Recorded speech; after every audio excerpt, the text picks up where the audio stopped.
Sal esta noche, aléjate de la ciudad y mira hacia arriba. Quizás veas 2 o 3 mil estrellas y entre ellas una inmensa oscuridad. Nada, y pensarás que eso es completamente normal. Todo el mundo piensa que es normal. Pero Richard Feynman solía señalar que las preguntas más profundas de la física se esconden dentro de cosas tan cotidianas que nadie se molesta en preguntarlas.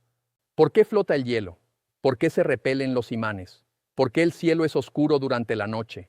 Esta última parece una pregunta infantil, y también parece tener una respuesta infantil. Porque el sol se ha puesto, pero espera, el sol es una estrella, y el universo está lleno de estrellas. Se estima que existen alrededor de 200.000 millones de billones de estrellas, un 2 seguido de 23 ceros. Hay más estrellas de las que podemos imaginar, posiblemente más que granos de arena en todas las playas de la Tierra, en todas las playas. Entonces aparece un problema extraordinario. Si existen semejantes cantidades de soles brillando en todas las direcciones, en cada región del cielo, ¿por qué alguna parte del cielo nocturno es negra? Durante cientos de años, esta sencilla pregunta desafió a algunas de las mentes más brillantes de la ciencia, porque cuando realmente haces las matemáticas, el cielo nocturno no debería ser oscuro, debería brillar incluso más intensamente que el sol, y el hecho de que no lo haga nos está diciendo algo profundo sobre el universo. Algo que, sorprendentemente, un poeta comprendió antes que muchos físicos. Para entender el problema, tenemos que pensar como lo hacían los científicos hace unos 200 años. En aquella época, muchos imaginaban que el universo tenía 3 características fundamentales. Era infinito, se extendía eternamente en todas las direcciones. Era eterno, siempre había existido y siempre existiría. Y era estático, no se expandía, no cambiaba y estaba lleno de estrellas distribuidas por todas partes. Suena razonable, ¿verdad? Ahora imagina que estás de pie en medio de un bosque. Es un bosque pequeño y puedes ver espacios entre los troncos. Puedes observar pequeños fragmentos del campo que existe más allá. Pero ahora imagina que haces ese bosque cada vez más grande, y más grande, y más grande. Si el bosque continúa infinitamente en todas las direcciones, algo extraño se vuelve inevitable.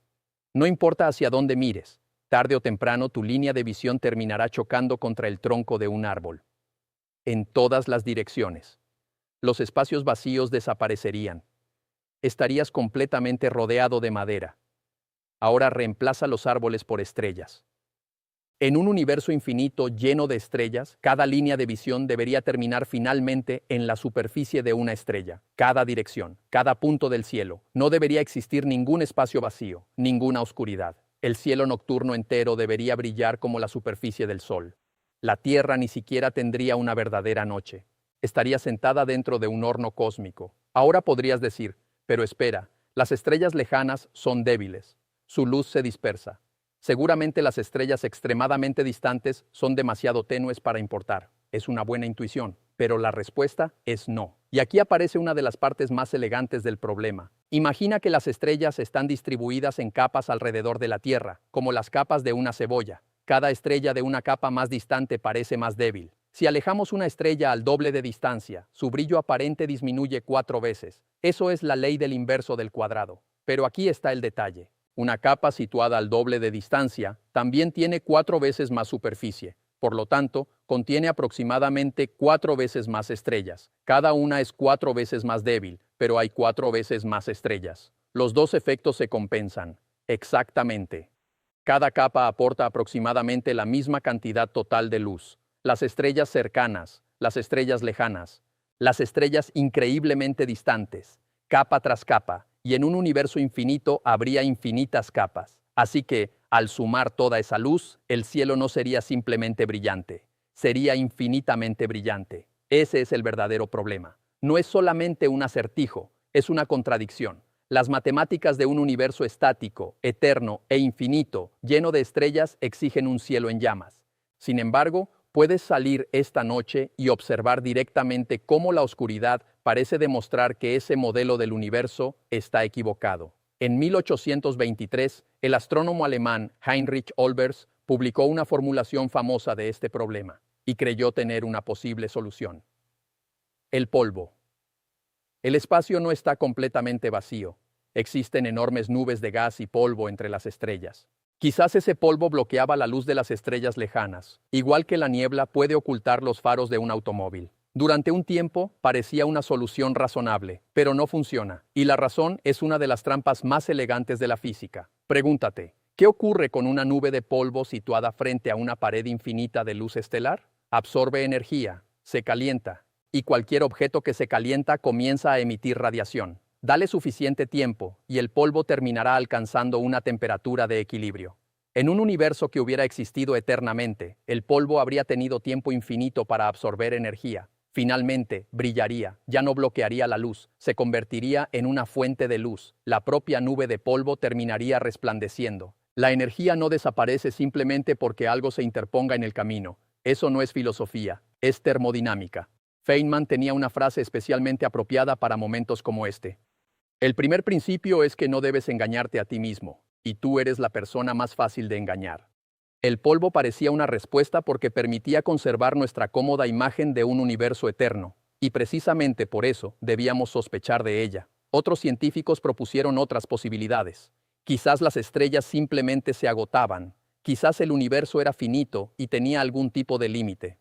Johannes Kepler incluso consideró que la oscuridad del cielo podía indicar que el cosmos no se extendía infinitamente. Pero un universo finito y estático también tenía problemas graves. La gravedad. Si colocas materia suficiente en un universo estático y la dejas completamente sola, la gravedad tendería a hacer que todo colapsara. Cada solución parecía conducir a otro problema. El polvo se calentaba, la gravedad amenazaba con colapsar el universo, la debilidad aparente de las estrellas lejanas se cancelaba por la cantidad de estrellas. Y, a finales del siglo XIX, uno de los hechos más evidentes del cielo seguía siendo un misterio. ¿Por qué la noche es oscura? Y entonces ocurrió algo extraordinario. La respuesta ya había sido escrita, no en una revista de física, sino en una obra literaria escrita por uno de los grandes maestros del terror gótico. En 1848, Edgar Allan Poe, el autor de El Cuervo y una de las figuras fundamentales de la literatura de misterio, presentó una conferencia en Nueva York y posteriormente la publicó como un ensayo titulado Eureka. Dentro de aquella obra aparece una idea sorprendentemente profunda. Poe razonó que si la sucesión de estrellas fuera realmente infinita, el cielo debería presentar una luminosidad uniforme. No debería existir ningún punto verdaderamente oscuro. Y entonces dio el salto decisivo. La única manera de explicar los espacios oscuros era suponer que el fondo del universo era tan inmenso que ninguna luz procedente de aquellas regiones había tenido todavía tiempo suficiente para llegar hasta nosotros. Piénsalo, la luz todavía estaba viajando. Poe había comprendido algo fundamental. La luz necesita tiempo para desplazarse. Cuando miras profundamente hacia el espacio, no estás viendo el universo como es ahora, estás viendo el pasado. Cuanto más lejos miras, más atrás en el tiempo estás observando. Y si la luz todavía no ha tenido tiempo de llegar hasta nosotros, quizás el universo tampoco haya tenido una cantidad infinita de tiempo para existir. Quizás el universo tuvo un comienzo, y esa es la clave. Nuestro universo no es eterno. Tiene aproximadamente 13.800 millones de años. Eso significa que solamente podemos observar objetos cuya luz haya tenido tiempo suficiente para llegar hasta nosotros. Más allá de nuestro horizonte observable, existen regiones cuya luz todavía no ha podido alcanzarnos. No porque necesariamente sean demasiado débiles, sino porque la luz aún está viajando. El bosque infinito queda reemplazado por un bosque finito. En lugar de infinitas capas de estrellas, tenemos solamente un número limitado de capas que podemos observar, y no son suficientes para llenar el cielo de luz. Los cálculos realizados por científicos como Lord Kelvin ayudaron a mostrar que, para que el cielo fuera completamente brillante bajo las condiciones de un universo eterno, necesitaríamos cantidades de estrellas y escalas de tiempo completamente incompatibles con la edad real del cosmos. Además, las estrellas no viven para siempre. Nacen, brillan, evolucionan y mueren. Nuestro propio Sol tiene una vida total de aproximadamente 10.000 millones de años. Las estrellas son temporales. El universo también tiene una edad finita, y eso cambia completamente el problema. Por eso la noche es oscura. A veces escucharás otra explicación. La expansión del universo estira la luz de las galaxias lejanas y la desplaza fuera del espectro visible. Eso es cierto. La expansión cósmica desempeña un papel importante, pero la razón más profunda es todavía más sencilla y más extraña. El universo tiene una edad finita, y las estrellas tienen vidas finitas. Piensa en lo que acabamos de descubrir. La oscuridad entre las estrellas, una de las cosas más normales que existen, es una pista directa de que el universo tuvo un comienzo. Cada noche despejada puede convertirse en una ventana hacia la historia del cosmos, pero la historia tiene un último giro, y es quizás el mejor de todos, porque en cierto sentido, la lógica original no estaba completamente equivocada. Cada línea de visión realmente termina encontrando una especie de pared de luz. En 1965, dos ingenieros de Bell Labs, Arno Penzias y Robert Wilson, estaban trabajando con una antena de radio extremadamente sensible en Nueva Jersey. Había un problema. No podían eliminar un débil ruido de fondo, un pequeño siseo, una señal que llegaba desde todas las direcciones del cielo, día y noche. Intentaron limpiar la antena, incluso tuvieron que lidiar con palomas que habían construido sus nidos dentro de ella, pero el ruido permanecía. Finalmente descubrieron que no era un problema de la antena, era una señal procedente del propio universo. Habían detectado la radiación cósmica de fondo, la luz más antigua que podemos observar directamente. Aproximadamente 380.000 años después del Big Bang, el universo era una especie de niebla caliente y luminosa. El cosmos entero estaba lleno de radiación. Era como una pared de luz extendida en todas las direcciones. La temperatura era de aproximadamente 3.000 grados, pero el universo comenzó a expandirse. Y cuando el espacio se expandió, las ondas de esa radiación también se estiraron. Sus longitudes de onda aumentaron más de 1000 veces. La luz visible terminó desplazándose hacia longitudes de onda mucho mayores. Se convirtió en microondas. Hoy esa radiación tiene una temperatura de aproximadamente 2,7 grados por encima del cero absoluto. La llamamos radiación cósmica de fondo de microondas, y está prácticamente en todas partes. Apunta un radiotelescopio hacia cualquier región aparentemente vacía del cielo nocturno, y encontrarás esa señal. El cielo no está completamente oscuro, nunca lo estuvo. El universo entero está lleno de la débil huella térmica de su propio comienzo. Una luz que comenzó su viaje antes de que existieran las primeras estrellas. Simplemente no podemos verla con nuestros ojos. Nuestros ojos evolucionaron para detectar una pequeña parte del espectro electromagnético. Así que la paradoja se transforma en algo mucho más hermoso que una simple respuesta. El cielo nocturno parece negro porque el universo tiene una edad finita, porque las estrellas están distribuidas a grandes distancias y porque las estrellas no viven eternamente. Pero detrás de esa oscuridad existe una señal que nuestros ojos no pueden detectar. Una radiación que conserva la memoria del comienzo del universo. Roger Penrose ha dedicado gran parte de su trabajo a comprender las estructuras profundas del cosmos, el tiempo, la geometría y los orígenes del universo. Y esta pregunta aparentemente sencilla nos conduce precisamente hacia ese territorio.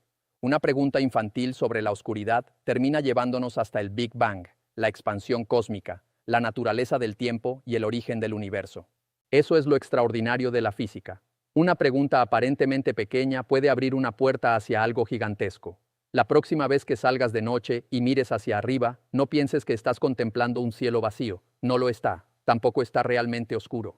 Sobre nosotros existe un universo lleno de radiación, estrellas, galaxias y señales procedentes de diferentes épocas de la historia cósmica. Y en medio de esa oscuridad aparente, existe una señal que lleva viajando desde los primeros momentos de nuestro universo. La noche no es simplemente ausencia de luz, es una ventana hacia el tiempo. Así que la próxima vez que alguien te diga que el cielo nocturno está vacío, recuerda, no está vacío, no está completamente oscuro. Es un cielo lleno de historia, un cielo lleno de luz antigua, una luz procedente del comienzo del tiempo, esperando pacientemente a que aprendamos a verla. Y si preguntas como esta siguen despertando tu curiosidad, eso es algo bueno. Porque las mejores preguntas de la ciencia no siempre comienzan con ecuaciones. A veces comienzan simplemente mirando hacia arriba y preguntando, ¿por qué el cielo es oscuro? Y detrás de esa pregunta se encuentra uno de los secretos más profundos del universo. Pero aquí es donde la historia se vuelve todavía más profunda. Porque una vez que entendemos por qué el cielo nocturno es oscuro, aparece una pregunta mucho más grande. ¿Qué nos está diciendo esa oscuridad sobre la naturaleza del tiempo? Cuando miramos una estrella situada a 1000 años luz de distancia, no la vemos como es hoy, la vemos como era hace 1000 años. Su luz comenzó su viaje cuando en la Tierra ocurrían acontecimientos que pertenecen a un pasado remoto.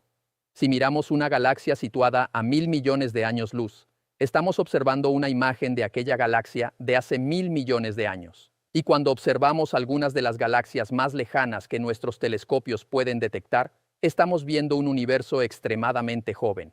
Esto significa que el cielo nocturno no es solamente un mapa del espacio, es también un mapa del tiempo. Cada dirección que miramos nos muestra una época diferente de la historia cósmica. Y aquí aparece una idea profundamente relacionada con el trabajo de Roger Penrose. El espacio y el tiempo no son simplemente un escenario vacío en el que ocurren las cosas. Forman parte de la propia estructura del universo. La materia y la energía pueden modificar la geometría del espacio-tiempo, y esa geometría determina cómo se mueve la luz. En otras palabras, cuando observamos la luz de una galaxia lejana, estamos recibiendo información sobre el objeto que emitió esa luz, pero también sobre el espacio-tiempo que atravesó durante su viaje. La luz se convierte en nuestro mensajero, un mensajero que puede haber estado viajando durante miles de millones de años. Pero existe algo todavía más extraño. La luz que observamos hoy no solamente nos habla del pasado de las estrellas, también nos habla del pasado del propio universo. Cuanto más lejos podemos mirar, más atrás podemos viajar visualmente. Y llega un momento en el que nuestra visión alcanza un límite. No podemos mirar indefinidamente hacia atrás utilizando luz ordinaria. Existe una razón fundamental. El universo temprano era extremadamente caliente y denso.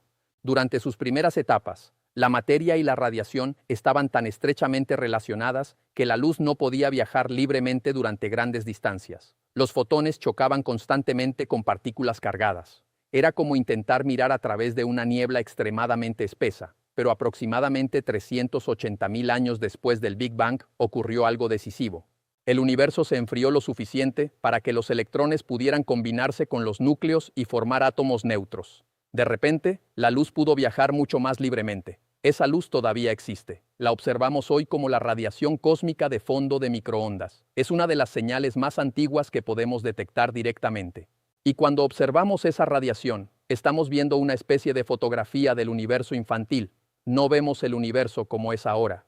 Vemos cómo era cuando apenas tenía una pequeña fracción de su edad actual. Es difícil imaginarlo. La luz que llega a nuestros instrumentos hoy comenzó su viaje hace más de 13.000 millones de años. Durante todo ese tiempo, atravesó un universo que estaba expandiéndose. El espacio mismo se estiró. Las longitudes de onda de esa radiación también se estiraron. La luz que alguna vez estuvo asociada con un universo extremadamente caliente terminó convirtiéndose en una señal fría y débil de microondas. Y esa señal llena prácticamente todo el cielo. Así que cuando miras hacia una región que parece completamente negra, el espacio no está realmente vacío. Hay radiación allí, hay campos, hay partículas, hay materia oscura. Hay galaxias demasiado débiles o demasiado lejanas para que nuestros ojos las detecten. Y existe también el eco térmico del nacimiento del universo. La oscuridad que vemos es, en cierto sentido, una limitación de nuestros sentidos. Nuestros ojos solamente pueden detectar una pequeña ventana del espectro electromagnético. El universo, en cambio, utiliza un espectro mucho más amplio para contarnos su historia. Los radiotelescopios pueden detectar señales que nuestros ojos jamás podrían ver. Los telescopios infrarrojos pueden observar regiones ocultas por polvo. Los observatorios de rayos X pueden estudiar algunos de los fenómenos más violentos del cosmos. Y los detectores de ondas gravitacionales pueden registrar perturbaciones en el propio espacio-tiempo. Cada nueva forma de observar el universo abre una ventana diferente. Pero entonces surge otra pregunta.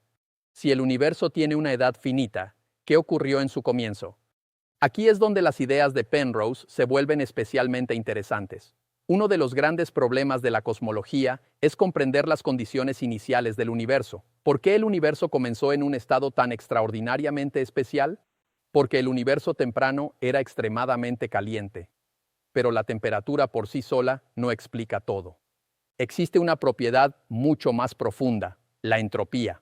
La segunda ley de la termodinámica nos dice que, en términos generales, la entropía tiende a aumentar. Pero el universo temprano parece haber comenzado en un estado de entropía gravitacional extraordinariamente baja. Eso es sorprendente, porque si miramos las estructuras que vemos hoy, galaxias, estrellas, agujeros negros y grandes estructuras cósmicas, encontramos sistemas gravitacionales extremadamente complejos. Los agujeros negros, en particular, poseen una entropía enorme. Entonces aparece una pregunta fundamental. ¿Por qué el universo comenzó con condiciones tan especiales? Penrose ha dedicado una enorme cantidad de pensamiento a este problema, y su idea de la llamada hipótesis de curvatura de Weyl intenta relacionar la flecha del tiempo con las condiciones gravitacionales del universo temprano. La pregunta no es simplemente por qué existe el tiempo, es por qué el tiempo parece tener una dirección. recordamos el pasado, no recordamos el futuro. Un vaso puede caer al suelo y romperse, pero nunca observamos espontáneamente los fragmentos levantarse del suelo y convertirse perfectamente en el vaso original. Las ecuaciones fundamentales de muchas leyes físicas parecen permitir procesos en ambas direcciones. Sin embargo, nuestra experiencia cotidiana tiene una dirección temporal muy clara: pasado, presente, futuro. ¿Por qué?